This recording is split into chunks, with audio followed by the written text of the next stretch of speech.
Continue പക്ഷേ സിംഹത്തിന് നോക്ക് വെച്ചിട്ട് ഇതേപോലെ മാലയായിട്ടാണ് ഇവർ യൂസ് ചെയ്യുന്നത്.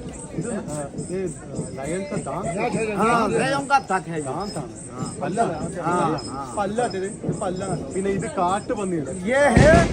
गौरी का ना जंगल गौरी ना पे उसका दांत है. കാട്ടുപന്നി എന്ന് പറയുന്ന ഒരു ട്രൈബ്സിന്റെ ഡ്രസ്സിംഗ് സ്റ്റൈലാണ് നിങ്ങൾ പരിചയപ്പെടുത്തുന്നത്. ഇത് കണ്ട സിംഹത്തിന്റെ പല്ലാട്ട്, സിംഹത്തിന്റെ പല്ലാട്ട് ഇവർ ഇത് മാലയായിട്ടാണ് ഇവർ യൂസ് ചെയ്യുന്നത്. മാലക്കുള്ള ഇവർ സിംഹത്തിന്റെ പല്ലാട്ട് ഉണ്ടാക്കുന്നത്. പിന്നെ ഇത് കരടിയുടെ നഖം നഖത്തിനെ കൊണ്ട് ഉപയോഗിച്ചാണ്. പിന്നെ ഇത് കാട്ടുപന്നിയുടെ ഒരു ഇതുപോലത്തെ ഒരു സംഭവത്തെ കൊണ്ട് ഇതാക്കിയതാണ്. പിന്നെ ഇതാക്കിയ കമ്മല് വെക്കിയ അത് മുതലയുടെ ചമടി, അതെന്ന് പറഞ്ഞാൽ അതിന്റെ തൊലി, മുതലയുടെ തൊലി ഉപയോഗിച്ചുണ്ടാക്കിയത്. ഇതൊക്കെ എത്ര വെറൈറ്റി ആണല്ലേ. ശരിക്കും നിങ്ങൾ ഓൺ ബിൽ നിങ്ങൾ ഉറപ്പായി നിങ്ങൾ വരണം. ഇത് അത്രയും വെറൈറ്റി ആണ്.